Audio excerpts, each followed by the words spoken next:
Vamos lá? Então, vou começar uma série de vídeos aí de revisão de História da Arte no vestibular, tá bom? Eu vou trabalhar algumas questões, não muitas, tá? Onde cada questão eu vou buscar me aprofundar tanto em arte como em história, né? É, dá uma curtida aí nesse vídeo, porque esse é um vídeo de utilidade pública. Muita gente aí não tem acesso à história da arte nos seus colégios, né? Ou seja, então tem gente que pode estar sendo muito beneficiado com esse vídeo aqui, tá? É, eu vou trabalhar aqui essas questões, então dá uma pausa, tenta resolver, tá? E depois aqui meus comentários. A gente vai começar com uma questão da Unicamp 2025, né? Tá fresquinha essa questão, portanto. E nós temos aqui um Goya, né? Um dos grandes mestres do romantismo espanhol, início do romantismo, para falar a verdade, né? E, bom, vamos analisar aqui a imagem.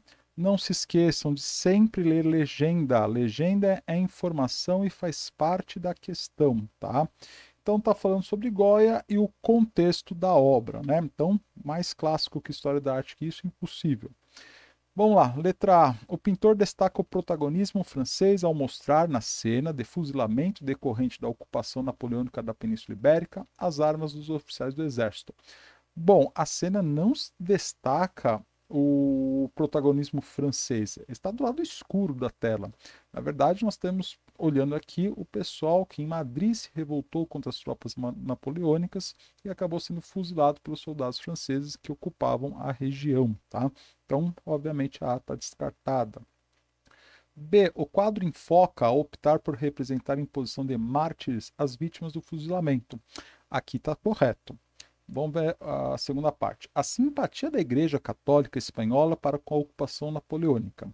Não, a Igreja Católica foi uma fonte de resistência à ocupação espanhola, lembrando que a Igreja não viu com bons olhos a Revolução Francesa, embora Napoleão tenha reatado relações com a Igreja, tá?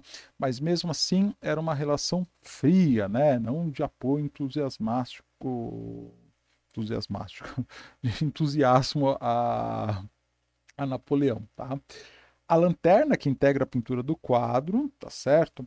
Ilumina o massacre contra os revoltosos pelo pelotão racionalmente organizado de soldados. Até aqui está perfeita a questão. Agora o ponto. Muitos historiadores da arte assinalam que isso aqui não deixa de ser uma crítica à filosofia das luzes que os soldados napoleônicos traziam consigo da França e o povo espanhol católico que resistia.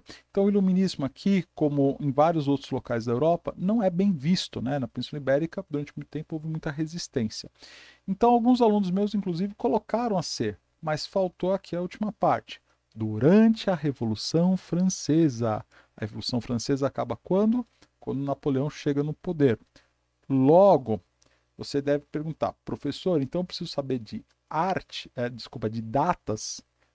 Sim, você precisa saber sobre data para fazer grandes vestibulares, pelo menos a Revolução Francesa.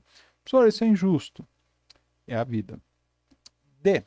A figura popular do espanhol de camiseta branca é associada à representação de Cristo, com os braços e mãos abertos na cruz. Essa figura sublinha o terror da ocupação napoleônica. Verdade, né? Essa é a grande interpretação dessa obra, né? Então aqui você tem esse personagem com seus braços abertos. Na palma da mão dá para ver até mesmo as chagas de Cristo, tá? Então, é assim, exigia do aluno o conhecimento prévio sobre essa obra para responder e um pouco do contexto das guerras napoleônicas aqui, tá? Excelente questão da Unicamp, tá certo? O que vocês devem procurar revisar aí, tá? Outros quadros com temáticas sobre guerra. Recomendo o clássico Guernica, é sempre bom pegar.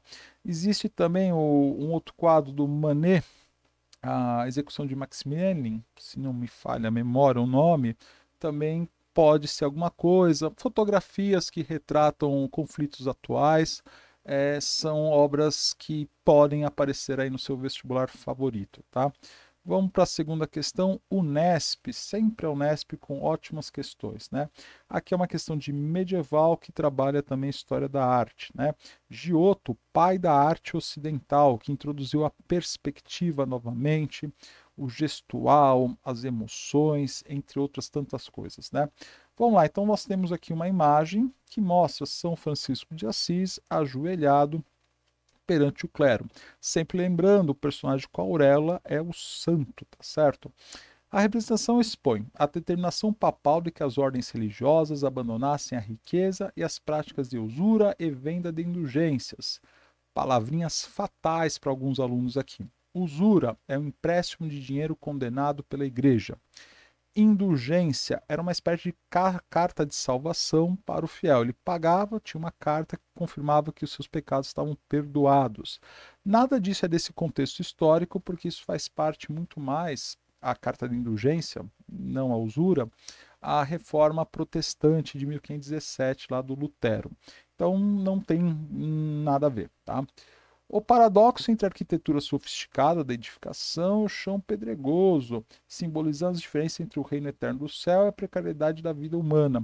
Essa aqui é a pegadinha, né? Ou seja, os alunos podem ser tentados a ver isso, né? Mas a representação expõe, é isso que está sendo exposto nessa tela, essa é a preocupação mesmo. Na verdade, a preocupação dos Giotto são com os personagens, né? Aqui ainda não está tão desenvolvida a questão do espaço na pintura ocidental. Isso ainda a gente tem que esperar um pouquinho, tá? Mas, assim, poderia causar confusão. O contraste dos trajes simples dos franciscanos com o vestuário suntuoso dos representantes do papado. Sim, aqui acontece isso. E a subordinação da ordem mendicante ao poder central da Igreja Católica. E como você vê isso aqui nessa imagem? Por mais óbvio que ajoelhado aqui o Papa, você tem uma outra questão que vocês podem analisar, que se chama perspectiva hierárquica, tá? O personagem maior ou numa posição mais elevada é mais importante do que o outro. Isso era muito obedecido pelos artistas, lembrando que arte sacra desse tipo obedecia a regras muito formais e rígidas. O artista tinha que obedecer essas coisas. Pegaria muito mal para um artista desobedecer esses padrões, tá? Então é a letra C. Ah, tá certo. A condenação papal das ordens mendicantes como heréticas, o que é herética mesmo? Já cai em questão de Enem, tá? Herege é quem não segue as regras da igreja. O herege é alguém dentro da igreja que não cumpre as regras, tá? Não confundir necessariamente com infiel, que é alguém que não é da igreja, ou pagão, que não conhece Cristo. E o início dos processos de Inquisição provocados pela crítica dos franciscanos e dos dominicanos aos dogmas do catolicismo. Não, a Inquisição não surgiu a partir daí, a Inquisição surge num outro contexto de perseguição aos cátaros, né, que é uma outra questão, e os franciscanos dominicanos são totalmente pró-católicos, né? Aliás, naquele tempo nem tinha como ser contra o catolicismo, é um momento da igreja triunfante, né, esse século aqui. E o caráter divino das lideranças religiosas da Igreja Católica, a obrigação papal de acolher, perdoar e abençoar todos os pecadores, mesmo aqueles que desrespeitassem suas ordens.